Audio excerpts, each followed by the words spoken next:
안녕하세요. 저는 돈으로 사람을 차별하는 시댁과 겨우 연을 끊을 수 있었던 평범한 40대 여성입니다. 보통 부모라면 어떤 자식이든 사랑으로 보듬는 게 당연하지 않나요? 그런 의미에서 저희 남편은 부모의 눈밖에 난 자식이었어요. 보통 이렇게 이야기하면 자식이 뭔가 잘못한 게 있으니 부모 눈밖에 나지 않았냐 하고 짐작하는 사람들이 많더라고요. 하지만 남편은 그런 사람이 아니었어요. 그저 잘난 두 동생에 비교되며 부모 눈밖에 났을 뿐이죠. 시댁의 둘째 시동생은 대기업에 다녔고 셋째 시동생은 공기업에 다녔어요. 남편만 유명하지 않은 중소기업에 다녔죠. 그 차이일 뿐이었는데 시댁 식구들은 남편을 형편없이 망한 사람처럼 취급했어요. 적어도 제가 보기에는 저희 남편만이 진심으로 가족에게 헌신을 다하는 사람이었어요. 남편은 항상 시부모가 필요한 일이 있을 때마다 연차를 내고 도움을 주러 왔었고, 무슨 일이든 시부모의 일이라면 항상 해결해 주려 노력했어요. 다른 두 동생들이 바쁘다는 핑계로 아무것도 안 할 때도 말이죠. 장남이라서 그랬던 것만은 아니었더라고요. 원래 심성이 곱고 착한 사람이었죠. 어릴 때부터 참 잘했다는데 시부모는 그런 남편보다 공부 잘하고 좋은 직장에 간 두 동생들만 편애했다고 하더라고요. 결혼 전 인사차 시댁에 들렀을 때 그런 모습을 본 적 있었어요. 시댁 화장실에서 긴장되어 심호흡하는데 밖에서 대화하는 소리가 화장실 안까지 들리더라고요. 시모가 남편에게 대놓고 말했어요. 넌 정말 끝까지 날 실망시키는구나. 어디 가서 꼭 너 같은 애를 데려오고. 엄마는 너한테 기대도 안 했지만 어떻게 저런 애를. 됐어. 내가 너한테 무슨 이야기를 하겠니? 어머니, 그 사람 좋은 사람이에요. 마음씨도 곱고 강단도 있고 착하고요. 뭐가 마음에 안 드시는 건지 모르겠지만 여자친구 앞에서는 그런 말씀 마세요. 끝까지 저를 옹호해주는 남편을 보며 마음이 뿌듯해진 것도 잠시였죠. 시모는 그런 남편에게 도리어 짜증을 냈어요. 좋은 사람인지 나쁜 사람인지 내가 알게 뭐니? 좋은 직장에 취직을 못했으면 마누라라도 제대로 된 사람 만나야지. 홀아버지 밑에서 큰 외동딸이라니. 게다가 의사도 아니고 간호사? 네 동생들 보기 부끄럽지도 않니? 네 동생들 와이프는 다들 교사에 공무원에 날고 기는데 너 내가 왜 이렇게 마음에 드는 구석이 하나도 없어? 결혼하고 싶으면 네 마음대로 해라. 너 좋다는데 내가 무슨 할 말이 있다고? 그래도 너 결혼할 때는 동생들처럼은 못해주는 거 이해해라.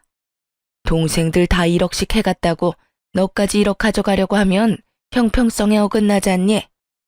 네가 나한테 해준 게 뭐 있다고?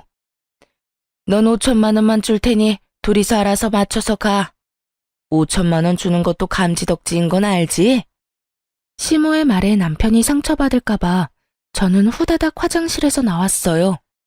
그리고 웃으며 아무것도 못 들은 것처럼 남편 옆에 앉았죠. 저기, 이제 자리에서 일어나야 할 것 같아요. 오늘 야간 근무하는 직장 동료가 근무를 바꿔달라고 연락이 와서요. 죄송하지만 다음에 찾아뵙겠습니다. 그렇게 말하고 남편을 데리고 밖으로 나왔어요. 남편은 표정이 좋지 않았어요. 결혼 전부터 저를 탐탁치 않아 하는 시모 때문에요. 저는 간호사로 일하면서 진상 환자 많이 겪었던 경험이 있어서 이런 괴롭힘은 괴롭힘 축에도 들지 않았고 아무렇지 않게 행동할 자신도 있었어요. 그런데 남편 표정이 저보다 안 좋으니 마음이 너무 쓰이더라고요. 오빠, 나는 오빠가 제일 중요해. 가족들이 뭐라 하던 간에 우리만 잘 살면 되지. 그러니까 우리들만 생각하자. 그러면 어떤 것도 잘 이겨낼 수 있을 거야. 휩쓸리지 말고 비교하지도 말고. 알았지? 제 말에 남편은 그제야 살짝 웃더군요. 고마워. 네가 있어서 얼마나 내가 많은 위로를 받는지 모르지? 넌 가끔 진짜 대단해. 나보다 더 나이 많은 누나 같은 느낌이야. 그 예시는 좀 아닌데? 나 그 정도로 늙은 거 아니라고. 둘이서 그렇게 장난을 치며 마음을 다잡았어요. 결혼이라는 것이 가문 간의 결합이라 신중하게 생각해야 하는 것은 맞지만 정말 그 지랄 맞은 시댁 때문에 이 마음이 고운 남자를 버리기에는 너무 아까웠거든요. 그렇게 저와 남편은 결혼까지 하게 됐어요. 험난할 줄 알았던 결혼은 생각보다 무난히 흘러갔어요.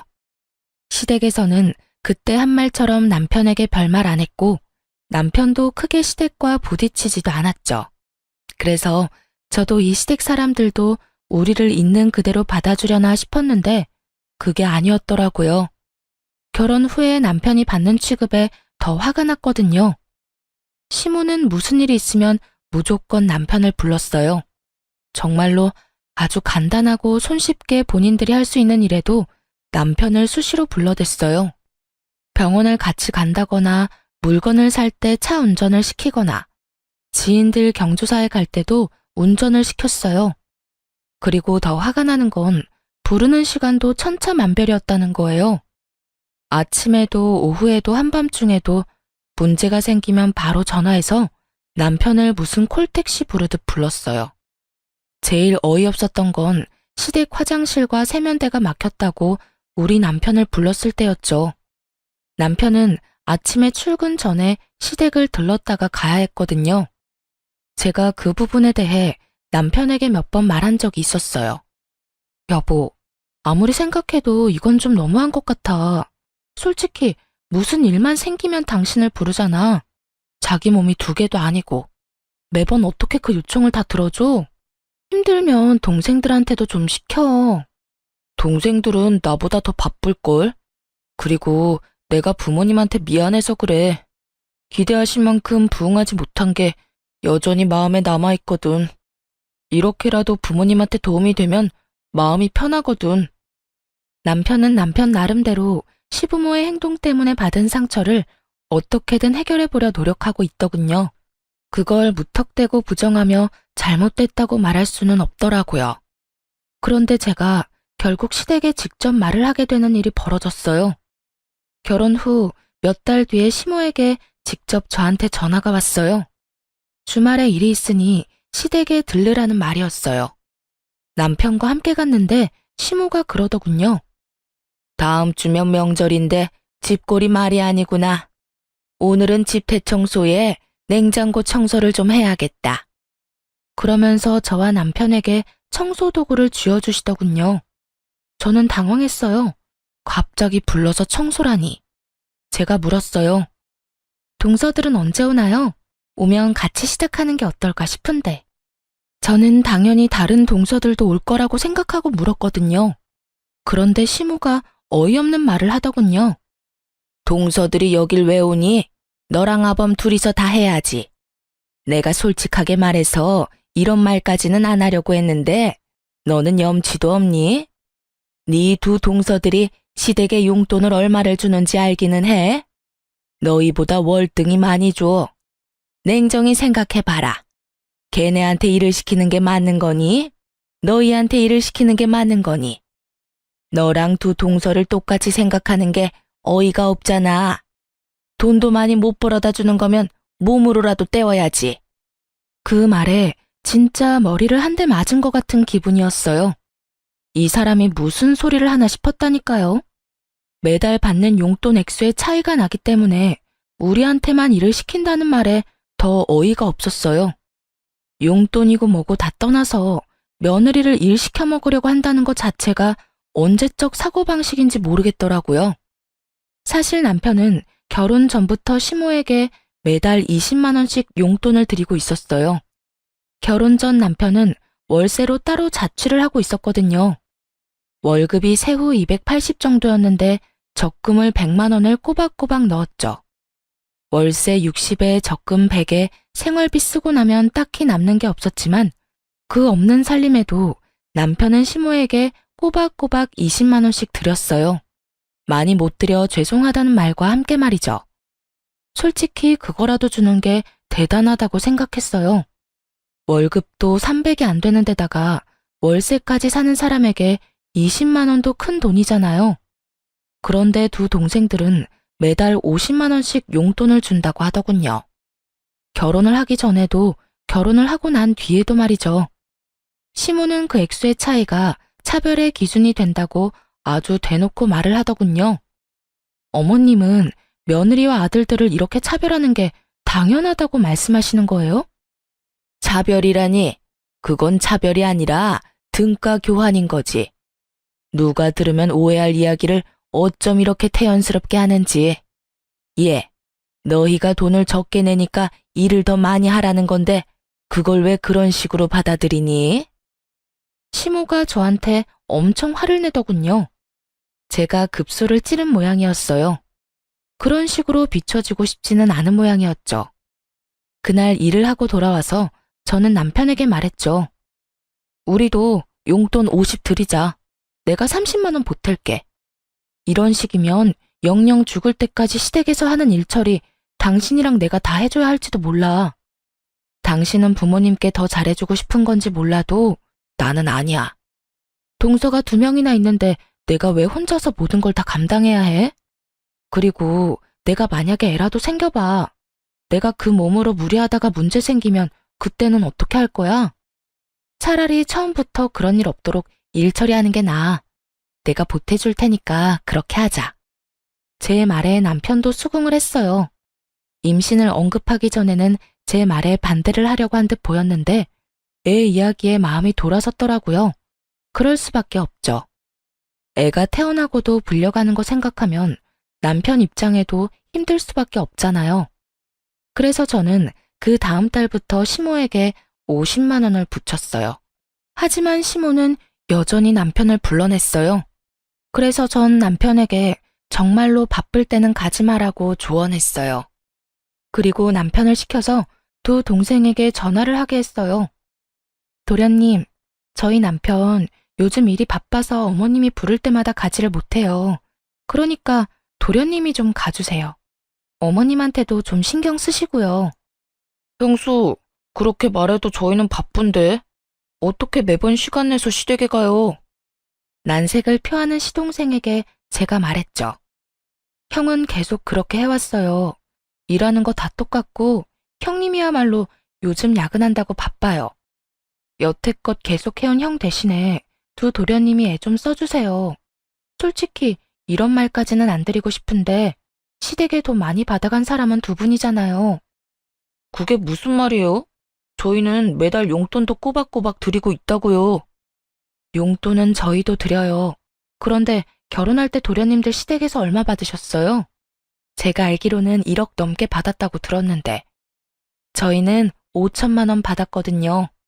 그러면 2 도련님께서 더 노력해야 하는 게 당연한 거 아닌가요? 저희보다 훨씬 많이 받아가셨잖아요. 여태 용돈 드린 거 제하더라도 말이죠. 제 말에 틀린 말이라고는 조금도 없었으니 도련님들도 어쩔 수 없이 알겠다고 하더군요. 그런데 문제는 저와 동서 쪽이었어요. 시모는 여전히 저만 부르더라고요. 김장날에도 저 혼자 불렀길래 제가 예전에 말했던 것처럼 시모에게 물었어요. 어머님, 동서들은 언제 오나요? 네 동서들은 안 온다. 바쁜 애들을 왜 불러?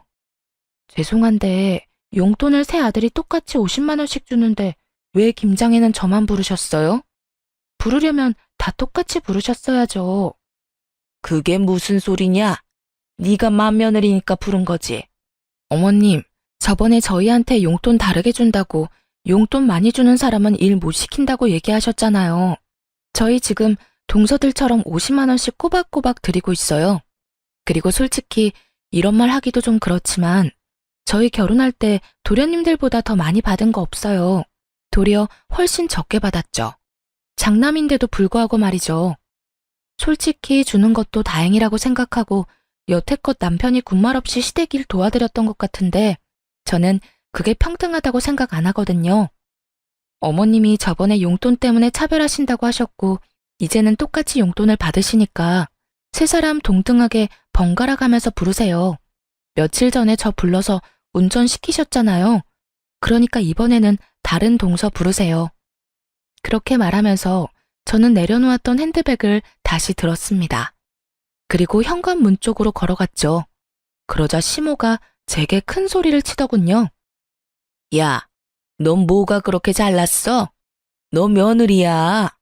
맏며느리답게 일하라면 해. 고작 용돈 똑같이 내는 것 때문에 지금 바쁜 애들을 부르라는 얘기니? 넌 정신이 있는 거야, 없는 거야? 말씀드리자면 바쁘기는 간호사가 제일 바빠요. 저는 주 6일 일하는 사람이라고요. 그분들은 주 5일 일하죠? 공휴일 다 쉬면서.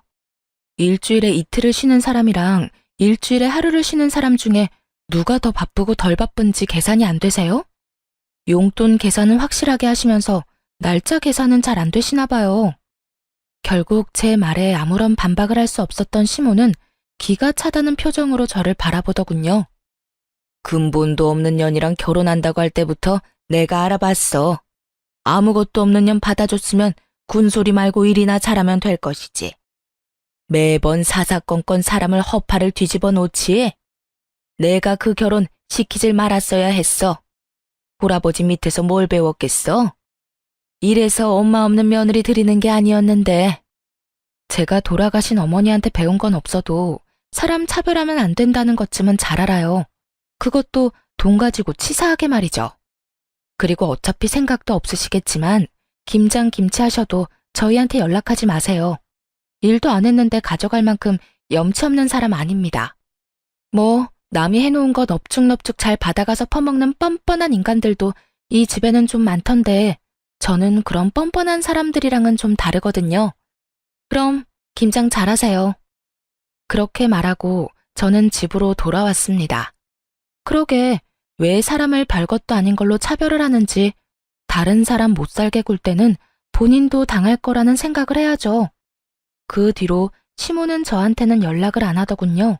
대신 남편을 좀 더 많이 부르게 됐죠. 하지만 남편도 결국 시모의 요구를 적당히 거절하자 비로소 평범한 생활을 할 수 있게 됐어요. 매번 별거 아닌 일로 불려가는 생활에서 해방된 거죠. 남편과 저는 겨우 여유로운 생활을 즐길 수 있었습니다.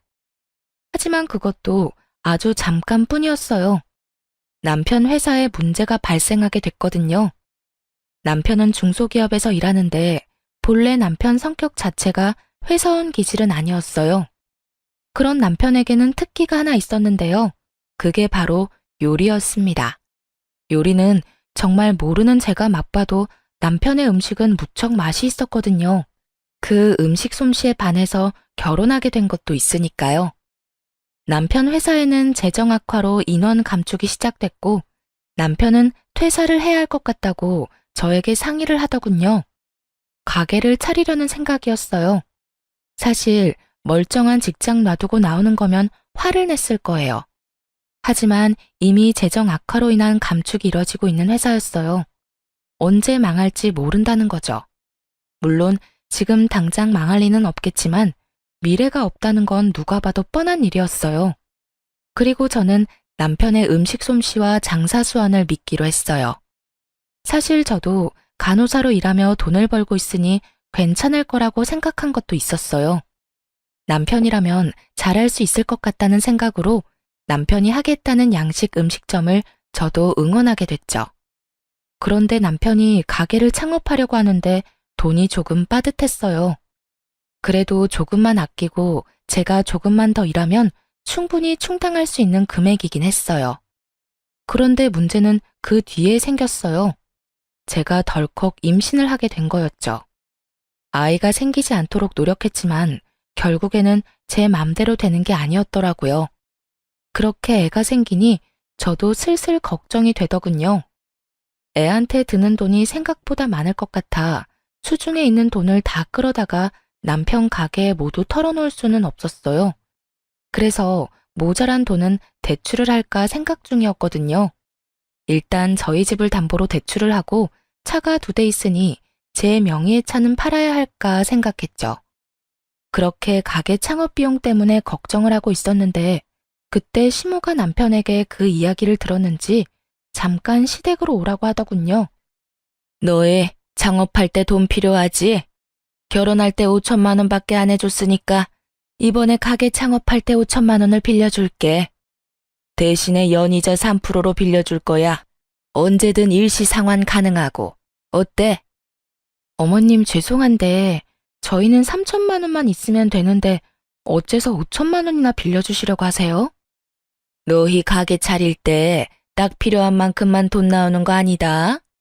인테리어나 그 외 다른 변수들이 생기면 어떻게든 돈이 들게 돼 있어. 그래서 조금 더 여유롭게 주려는 거야. 물론 시모가 좋게 이야기를 했지만 저는 당연히 그렇게 받아들이지 않았어요. 이자가 3%면 저희가 은행에서 대출받는 것보다는 더 이득이긴 했어요. 하지만 이제까지의 일들로 보면 시모가 저희를 좋게 생각해서 돈을 빌려주는 거라는 생각이 들지 않더군요. 분명히 뒤에 꿍꿍이가 있을 거라는 생각이 들었죠. 도대체 이 사람들이 무엇을 위해서 우리에게 돈을 빌려주려고 하는 것일까? 그것도 3천만 원이 필요한 사람에게 5천만 원이나 빌려주겠다는 말을 왜 했을까? 솔직히 시모에게 꿍꿍이가 있다 하더라도 이 조건은 저희에게 무척 좋은 조건이었어요. 매달 원금은 갚지 않아도 되고 이자만 갚으면 되며 만기 상환 일시가 정해져 있지 않고 일시 상환 가능한 시점에 상환하면 되니까요. 그러나 저는 뭔가 불쾌한 기분이 들어서 남편에게 그냥 거절하자고 말했어요. 하지만 남편은 뱃속의 아이를 생각해서라도 조금이라도 아껴야 한다며 시모에게 돈을 빌리게 됐습니다. 대신 저희가 원하는 3천만 원만 빌리기로 했어요.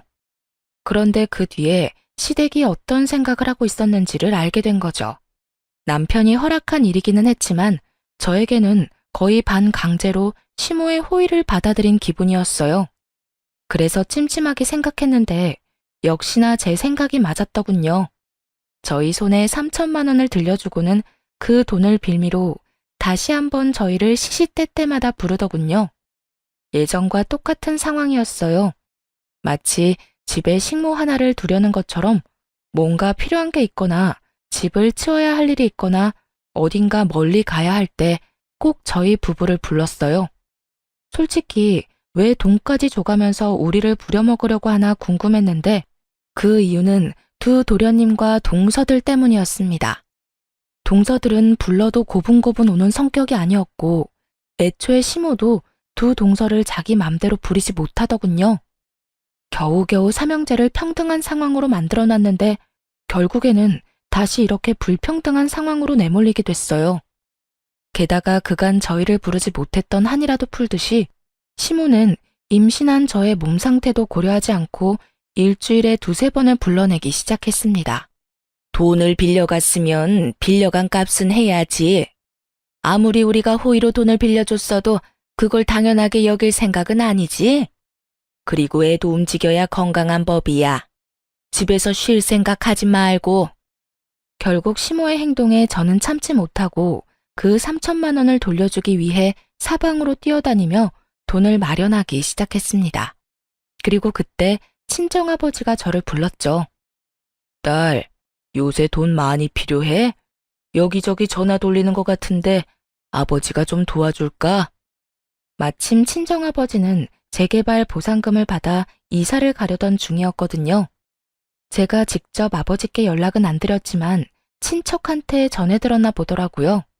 남편과 상의해서 친정아버지에게 감사히 돈을 빌리기로 결정하고 다시 전화를 드렸어요. 아빠, 너무 고마워. 이렇게까지 도와줘서. 사실 시댁에서 스트레스만 안 줬으면 아빠한테 신세질 일도 없을 텐데. 나랑 남편이랑 돈 많이 벌면 아빠한테 꼭 갚아줄게. 이자 두둑하게 쳐서 갚아줄 테니까 걱정하지 마. 안 갚아줘도 돼. 아빠가 너 결혼할 때 도와주지 못한 거 지금 해준다고 생각하니까 마음이 편해. 그리고 너 힘들 때 도움이 돼서 얼마나 좋은지 알아? 여태껏 너한테 도움 한 번 못 돼서 마음에 짐이 무거웠거든. 그러니까 딸, 갚을 생각하지 마. 저는 그런 아버지를 끌어안아주고 다독여줬습니다. 정말 너무 감사한 일이었어요. 부모의 사랑이라는 게 당연하지 않다는 걸 옆에서 봤잖아요. 시모는 남편을 그렇게 다독여준 적이 한 번도 없었거든요.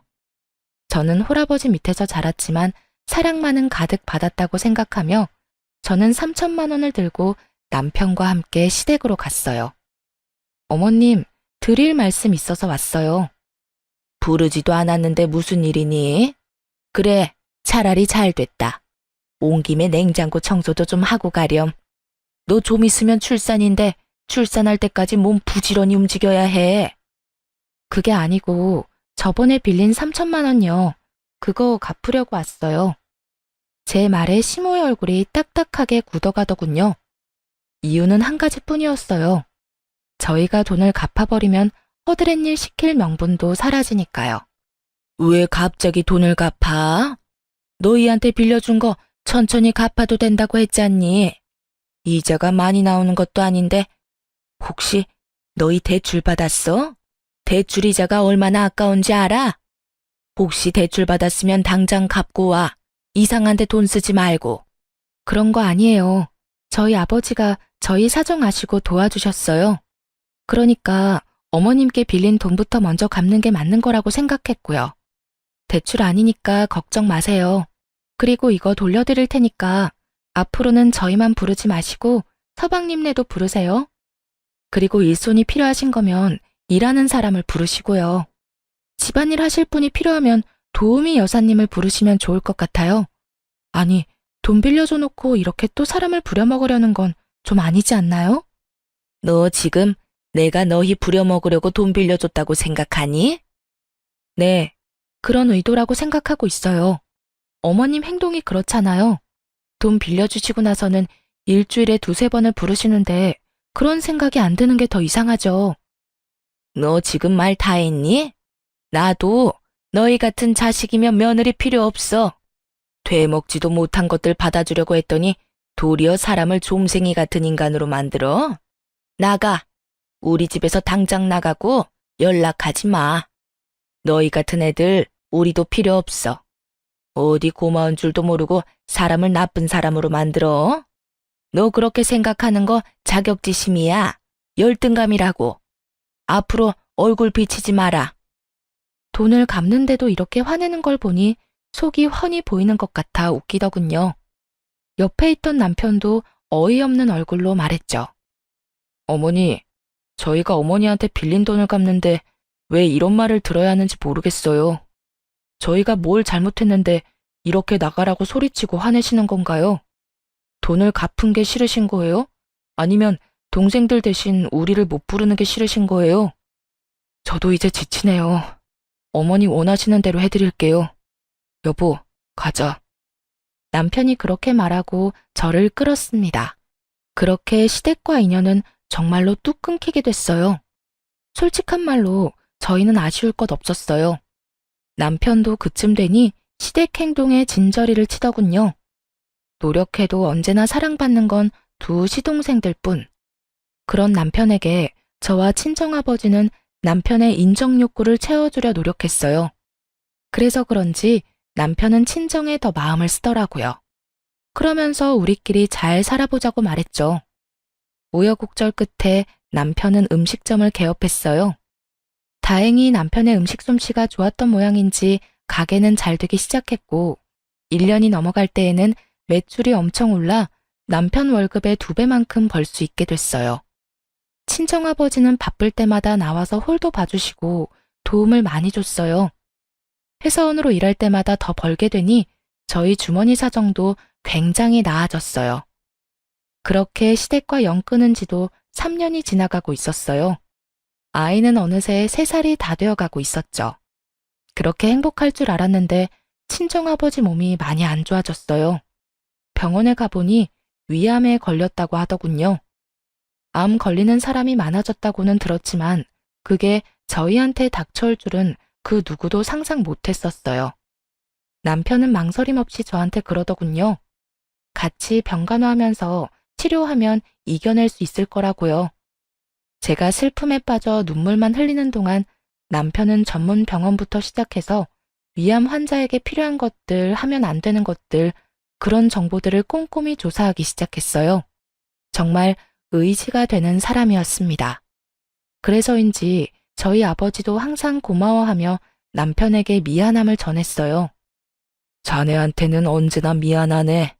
내가 몸도 성취하는데 매번 자네한테 신세를 지니 도움이 되어야 할 터인데 도움을 받게 되니 말이야.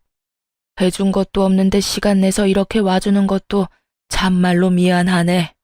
그리고 미안함보다 고마움이 더 크고 말이지. 자네가 해준 것들은 내가 꼭 잊지 않겠네. 친정아버지는 그렇게 말하며 남편에게 매우 고마워했어요. 남편은 뿌듯해하기도 하고 칭찬을 받으니 더 열심히 하고 싶기도 했나 봐요. 저희가 의지를 다잡고 있는 동안 시모에게서 연락이 왔어요. 잠깐 만나자고 하더군요. 그것도 남편과 함께 말이죠. 남편은 가게 문을 닫고 나올 수가 없어서 시모를 가게로 불렀어요. 오픈 시간 전에 말이죠. 시모는 작은 규모의 저희 가게를 보더니 코웃음을 치고는 용건만 빠르게 말하더군요. 너희 아버지 병원 데려갔더니 간암 3기란다. 이식 말고 답은 없다는데 내일 땡땡 병원 가서 이름 말하고 간이식 검사하고 와. 정말 3년 만에 뜬금없이 찾아와서 할 말은 아니었어요. 그리고 저만 그렇게 느낀 건 아니었죠.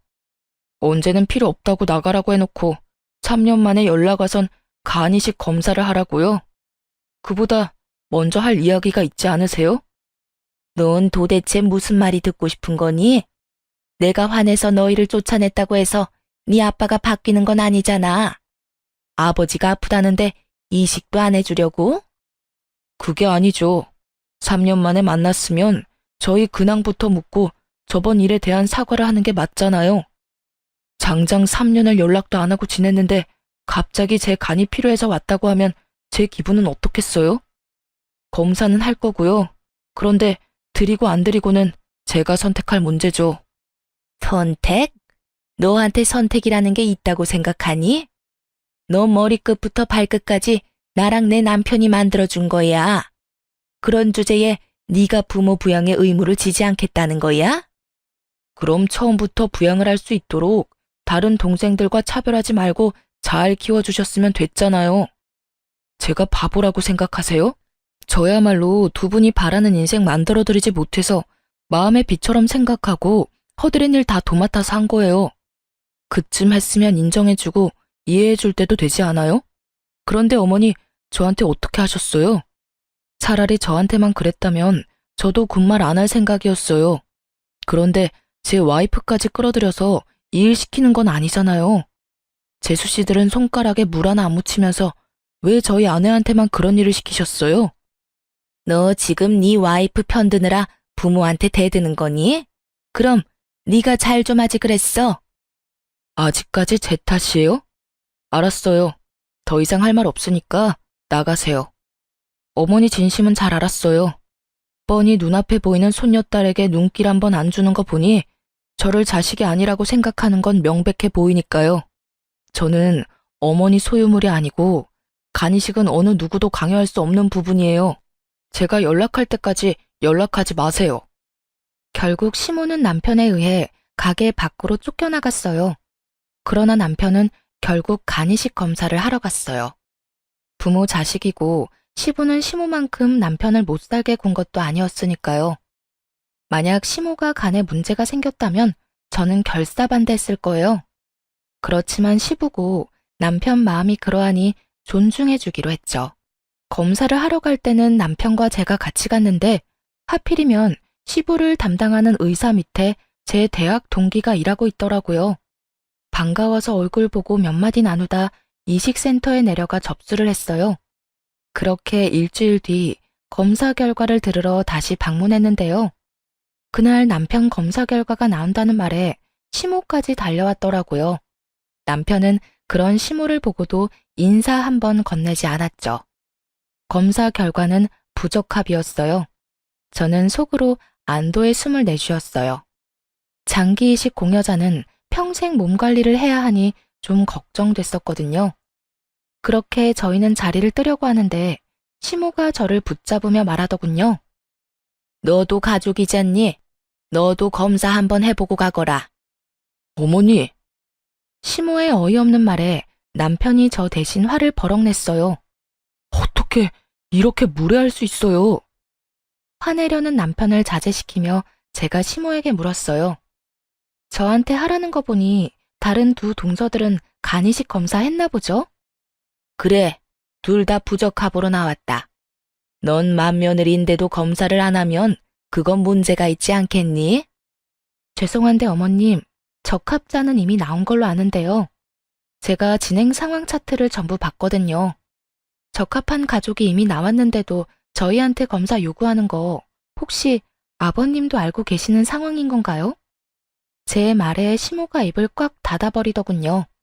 묵비권 행사, 침묵이 진실이라는 말이 있죠. 사실 이걸 물어볼 필요도 없었어요. 왜냐면 이미 알고 있었거든요. 그 동기가 알려줬으니까요. 시모가 보호자 신분으로 결과를 전부 듣고 갔다고 하더라고요. 어머니, 어떻게 이러실 수 있어요? 적합자가 있는데 왜 검사해보라고 한 거예요? 그걸 언제까지 속일 생각이셨어요? 넌 동생 앞길 막고 싶니? 공여자도 힘든 수술이라잖니. 너야 별 볼 일 없는 직장에 이를 것도 없지만 둘째랑 셋째는 너랑 달라. 걔네들이 얼마나 큰 일을 하고 있는데. 시모의 어이없는 말에 남편이 시모에게 소리를 지르며 난리를 치는데 저는 조용히 그 옆에서 폰을 들었어요. 그리고 시부에게 전화를 걸었죠. 네, 오랜만에 연락드려요. 죄송해요. 그런데 제가 드릴 말씀이 있어서요. 혹시 둘째 도련님이 간이식 적합자인 거 알고 계셨어요? 어머님이 아버님을 속이신 것 같아요. 둘째 도련님 앞날을 생각해서 그러신 것 같은데 아직까지 그렇게 힘드신 게 아니라 다행인 것 같네요. 제 말에 대답도 않고 전화가 뚝 끊기더군요. 그러더니 시모 전화가 시끄럽게 울리기 시작했어요. 시부 전화였죠. 전화를 받은 시모 얼굴이 확 구겨지더군요. 시부에게 한 소리 들은 것이 분명해 보였어요. 폰 너머까지 들리는 시부의 목소리에는 노성이 가득 차 있었죠. 그런 시모를 놔두고 저희는 집으로 돌아왔어요. 시모는 돌아가는 저희를 잡으려고 했지만 시부의 분노를 고스란히 몸으로 막아내는 중이라 그럴 수도 없었어요. 그리고 그 다음 날부터 시모는 시도 때도 없이 저한테 전화를 해서 쪼아대기 시작했어요. 너희들 때문이야. 너희가 그 이야기를 남편한테 풀어버리는 통에 남편이 내 명의 카드까지 정지했잖아. 너희가 책임져. 어머님이랑 둘째 도련님이 거짓말해서 생긴 일을 왜 저희가 책임져야 하는데요? 그리고 무슨 책임을 어떻게 지라는 말이에요? 너희 이 집 살 때 5천만 원 해준 거 내놔. 그거라도 있어야 내가 생활을 하지. 늙어서 골골대는 인간 병수발도 들어야 하는데 돈도 없으면 어떻게 생활을 하니? 매달 100만 원씩 꼬박꼬박 받는다는 걸 제가 아는데도 돈 없는 것처럼 말하는 걸 보니 참 어이가 없었죠. 그리고 그 5천만 원을 걸고 넘어질 줄은 생각도 못했거든요. 그래도 그 집구석에서 나온 돈 차라리 이참에 다 갚아버릴까 했죠. 그렇지만 지금 돈 좀 번다고 5천만 원이라는 큰 돈이 갑자기 하늘에서 떨어지는 건 아니잖아요. 그때 제 전화를 듣고 있던 아버지가 그러더군요. 너희만 괜찮으면 너희 집 팔고 우리 집 전세금 합쳐서 좀 더 평수가 큰 집 얻고 남은 금액으로 5천만 원 갚는 건 어떻겠니? 그 이야기에 귀가 번쩍 뜨이더군요. 남편에게 상의했더니 남편은 이번에도 친정아버지에게 신세를 지게 돼서 너무 죄송하다고 하더군요. 아버지는 우리가 보호자로 간병을 해주고 있으니 당연히 받아도 되는 일이라고 했고 대신 자신을 간병하는 일이 힘들 거라 그것만 걱정된다고 하셨거든요. 남편은 그 제안을 받아들이기로 했어요. 그렇게 저희 집을 팔고 좀 더 외곽에 집을 얻기로 했어요. 평수는 크지만 예전 집 금액에 조금 더 보태서 들어갈 수 있었죠. 부랴부랴 해결하느라 시간이 좀 걸리기는 했지만 저희는 시모에게 줄 돈을 마련할 수 있게 됐어요. 운 좋게 2달 만에 모두 다 팔리고 새로운 곳에 이사까지 들어갈 수 있었어요. 그리고 나서 돈 5천만 원을 보냈어요. 그리고 시모에게 전화했죠. 어머님, 돈 돌려드렸으니까 확인해보세요. 그래? 2달이나 걸렸지만 그래도 갚은 건 다행이네. 그렇게 말하고 전화를 끊은 시모에게 다시 전화가 왔어요. 야, 너 돈 갚는다고 해놓고 이게 무슨 짓이야? 돈이 안 들어왔잖아. 저 돈 돌려드렸어요. 아버님 계좌로요. 저희 이 돈 받을 때 아버님 계좌에서 받은 거 알고 계시죠? 이런 돈 문제는 정확히 하는 게 좋거든요. 혹시라도 제가 돈을 어머니 계좌로 드렸다가 나중에 아버님이 돈 갚으라고 하면 큰일이잖아요. 빌려준 사람한테 돈을 갚는 건 당연한 거죠. 저는 일부러 시부에게 돈을 보냈거든요. 시부 주머니에 돈 들어가면 시모에게 돈 줄 일이 없을 테니까요. 너 바보야? 그걸 네 시아버지에게 주면 어떡해? 지금 우리 둘이 싸워서 내가 돈 한 푼 못 받고 있는데. 설마 너 일부러 그런 거니? 아까도 말했지만 돈 관계 확실하게 하려고 아버님한테 드린 거니까 저한테 뭐라고 하지 마시고 아버님한테 싹싹 빌어보세요. 그러면 아버님도 마음 바뀌겠죠. 저는 건조하게 말하고 전화를 끊었어요. 시모가 뭐라 소리치는데 들을 필요는 없었거든요. 그렇게 저희는 시댁과의 모든 돈 관계를 청산했고 드디어 인연 끊고 살 수 있게 됐어요.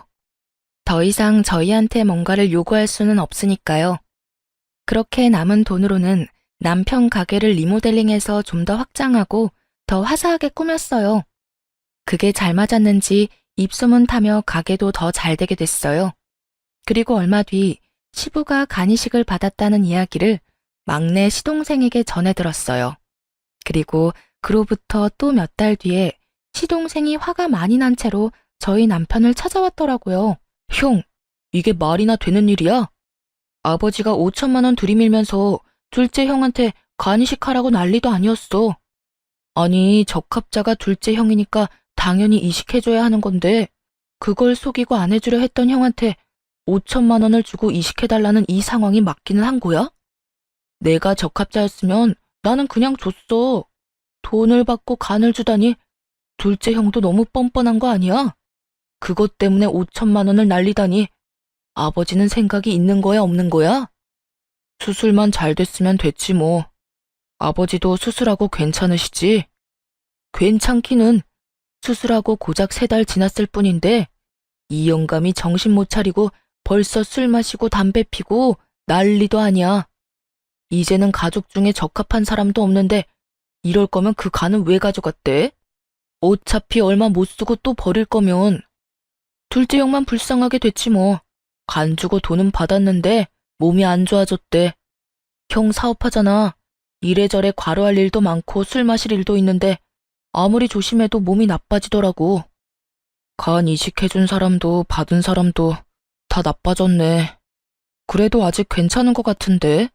두 사람 다 입원은 안 해도 되는 건가? 나도 몰라. 나 둘째 형 5천만 원 받았다는 거 얼마 전에 알고 그 집이랑 인연 끊었어. 왜 돈을 둘째 형한테만 줘? 완전히 기분 상하잖아. 아니, 간이식을 해줬다고 돈을 왜 줘? 그리고 그거 준다고 넙죽 받아쳐먹은 둘째 형한테도 화나고. 결국 시부가 그 5천만 원을 둘째 시동생에게만 줬다는 게 화가 난다는 막내의 투정이었던 거죠. 하긴 돈만큼 사람 기분 상하게 하는 게 없죠. 돈으로 차별하는 집안에서 커서 그런지 돈에 관한 건 아주 예민하게 받아들였더라고요. 그리고 엄마도 좀 너무한 거 아니야? 우리한테 매달 돈 받아가면서 집 살 때 1억 넘게 해줬으니까 책임지라며 우리더러 합가하자고 하잖아. 돈 더 받아간 둘째 형한테 말하라니까 형은 간이식을 해줘서 안 된대. 그러면서 우리 집에 와서 돈을 얼마나 펑펑 쓰는지. 말도 못하게 낭비가 심해서 엄마도 내쫓아버렸어. 와이프가 엄청 싫어했거든. 돈은 있는 대로 갖다 쓰면서 무슨 잔소리는 그렇게 많은지 화가 안 날 수가 없더라고. 막내 도련님 이야기를 들어보니 시모도 여전하더라고요. 그렇게 울분을 토하고 간 막내 도련님 이후에 둘째 시동생도 저희 집에 찾아왔어요. 아주 얼굴이 반쪽이 되었더군요. 형, 부탁이 있어서 찾아왔어. 무슨 부탁? 아버지, 좀 형이 모시면 안 돼? 형이 장남이잖아. 나는 간이식까지 했고 막내는 어머니 모시고 있어. 그러니까 형이 아버지 모셔야지. 당연한 듯 말하는 둘째 시동생을 보며 아직 시모가 쫓겨난 이야기는 못 들었구나 싶었어요. 그리고 뭐가 이렇게 당당하나 싶은 생각도 들었죠. 내가 장남인데 장남으로 여겨진 적은 없잖아. 이제 와서 네가 장남 운운하는 것도 좀 웃기다. 간이식은 어차피 돈 받고 해준 거지. 막내한테 다 들었어. 그리고 너희 결혼할 때 돈 다 받아갔잖아. 난 그거 다 갚았어. 그러니까 그 돈 갚을 만큼은 네가 아버지 돌봐드려. 돈 줄게. 아버지한테 받은 5천만 원 나눠줄 테니까 아버지 좀 부탁하자. 응? 너 우리 가게 얼마나 잘 되는지 모르지? 그 돈 없어도 될 정도야. 그리고 그 5천만 원 원래 나한테서 나온 돈인 거는 알고 있어? 집 살 때 받은 돈 5천만 원 내놓으라더라. 그래서 돌려드렸는데 그걸로 간을 사실 줄이야. 어쨌든 우리는 돈 없어도 되니까 너희 일은 너희가 알아서 해. 형, 1억이야? 형도 가족이잖아. 어느 가족이 돈으로 형제를 차별해? 그리고 3년 동안 연락 없어도 너희 잘 살았잖아. 아버지 몸 좀 안 좋다고 연락 와서 이제 와서 가족 행세하면 누가 좋다고 그럴까? 그러니까 여태 해왔던 것처럼 알아서들 해. 우리한테 신경 끄고. 그리고 나는 처가 식구들 챙기는 것만으로도 바빠. 여태껏 장인어른한테 도움받은 게 얼마나 많은데 그래서 병수발 드는 것도 당연한 일이고. 뭐? 지금 친아버지 놔두고 남의 아버지를 챙기겠다는 거야? 당연하지. 그 친아버지 친어머니가 나한테 한 짓을 생각하면 항상 도움만 주려는 처가의 눈길이 가는 건 당연하지 않냐? 있는 것도 다 빼앗아가고 종처럼 부려먹으려는 부모랑 있는 거 다 내어주고 고맙다며 항상 챙겨주는 장인어른이랑 비교가 안 되려야 안 될 수가 없잖아. 앞으로 이런 일로 나 찾아오지 마. 그렇게 남편은 둘째 시동생도 내보냈어요. 나중에 이야기 들어보니 간이 다시 망가진 시부는 돌봐줄 사람 없이 요양병원에 들어갔고 간이식은 꿈도 못 꾸고 있다고 하더군요. 게다가 시부가 돈을 꽉 쥐고 있는 통에 돈 한 푼 제대로 못 쓰는 시모도 막내 아들에게 버림받고 단칸방 하나 얻어서 수발들며 힘들게 살고 있다고 하더라고요. 자식을 도구로 쓰려다가 스스로 도구가 되어버린 시모를 보면서 조금이라도 장남에게 잘했으면 이런 비참한 노년을 맞이하지는 않았을 거라는 생각이 들었어요. 저희 아버지는 위암 진단 후 저희 부부의 지극한 병간호에 이제 완치 판정, 즉 치료 후 5년까지 딱 1년을 앞두고 있거든요. 남편이 처갓집에 마음을 붙여줘서 참 다행이라는 생각을 해요. 그리고 이런 복덩이 같은 남편을 제 손으로 내친 시댁도 자기 손으로 복을 내보낸 걸 알려나 모르겠네요. 지금까지 저의 긴 시댁 이야기 들어주셔서 감사합니다. 좋은 하루 되세요.